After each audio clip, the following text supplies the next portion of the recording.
उद्धव ठाकरे आणि देवेंद्र फडणवीसांमध्ये एका शब्दावरून जोरदार घमासान रंगले। कुठल्या तरी विधानाचा वाद नालायक शब्दापर्यंत येऊन पोहोचलाय। दोन्ही बाजूने टीका सुरू आहे आणि त्याच वादात संजय राऊतांनी केलेल्या दाव्याचीही चर्चा होते। पाहूया हा रिपोर्ट। माझा सवाल आहे, कालपर्यंत यांना भ्रम होत होता की अमित भाई शहांनी त्यांना कुठल्या तरी खोलीमध्ये नेऊन त्या ठिकाणी सांगितलं की तुम्हाला मुख्यमंत्री करतो आणि तिला तुम्ही नालायक माणसा तू कुठली तरी खोली म्हणतोस होय। मी आज मुद्दामून नालायक म्हणतोय, कोडगा म्हणतोय, कारण माझ्या भावना या त्या बाळासाहेबांच्या खोलीबद्दल या अत्यंत संवेदनशील आहेतच। मुख्यमंत्री पदाच्या वायद्यावरनं 2019 ला काय झालं होतं यावरनं पुन्हा ठाकरे फडणवीसांमध्ये वाकयुद्ध रंगलंय। फडणवीसांनीच आपण दिल्लीला जाऊन महाराष्ट्रात आदित्य ठाकरेंना मुख्यमंत्री करण्याचं म्हटलं होतं असं ठाकरेंनी एका मुलाखतीत सांगितल्यावरनं हा वाद रंगलाय। आमचे जुने मित्र उद्धव ठाकरेजी हे थोडे भ्रमिष्ट झाले आहेत। आज ते असं म्हणाले की देवेंद्र फडणवीसांनी मला सांगितलं होतं की आदित्य ठाकरेला मी मुख्यमंत्री करेन आणि मी दिल्लीमध्ये जाईन। त्यांना वेळ लागला असेल, मला तर लागलेलं नाही ना, मला तर लागलेलं।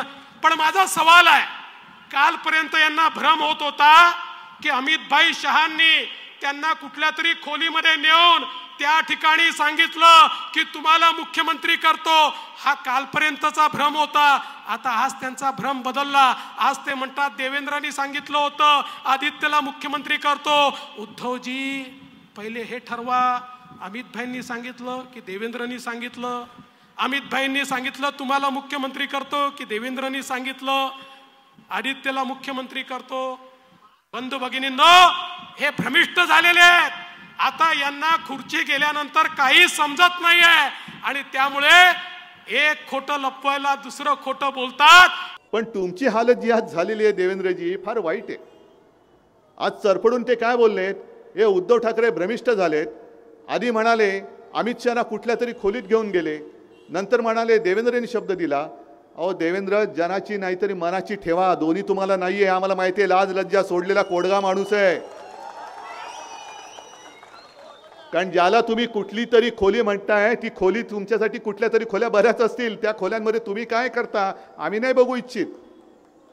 पण ज्याला कुठली तरी म्हणताय ती कुठली तरी नाही, मातोश्रीमध्ये ज्याला आम्ही मंदिर मानतो ती बाळासाहेबांची खोली आहे।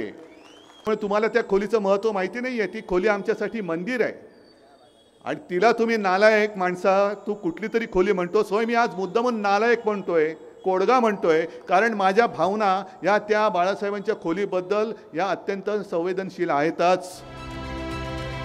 ठाकरे फडणवीसांबरोबर नालायक शब्दावरनं दोन्हीकडच्या नेत्यांमध्ये वार पलटवार सुरू आहे।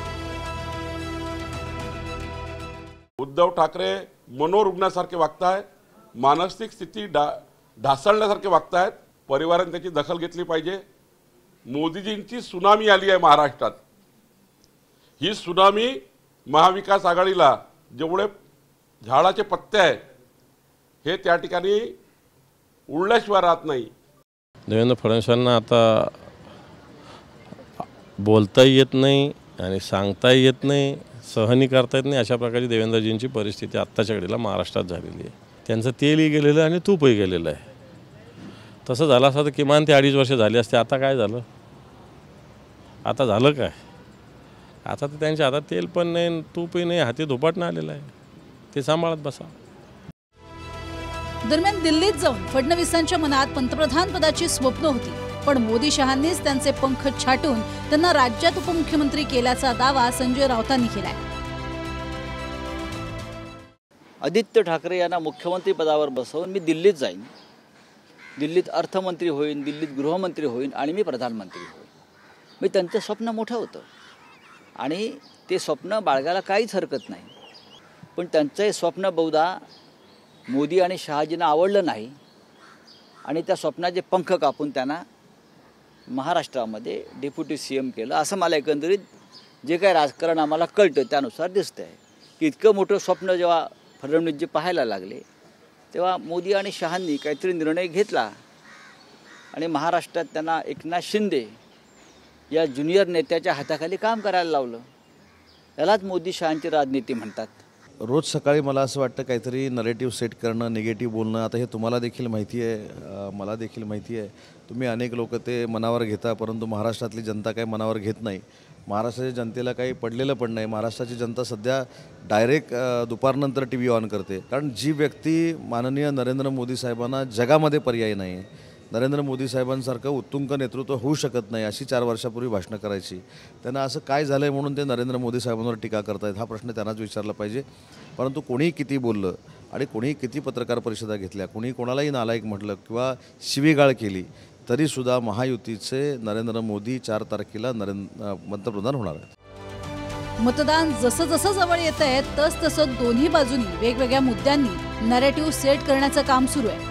आधी अजित पवारांनी पहाटेच्या शपथविधीवर पहिल्यांदा भाष्य करून शरद पवारांच्या भूमिकेवर प्रश्न उभे केले. नंतर उद्धव ठाकरेंनी फडणवीस दिल्लीला जाणार होते असं सांगून खळबळ माजवली. Bureau report, TV9 Marathi.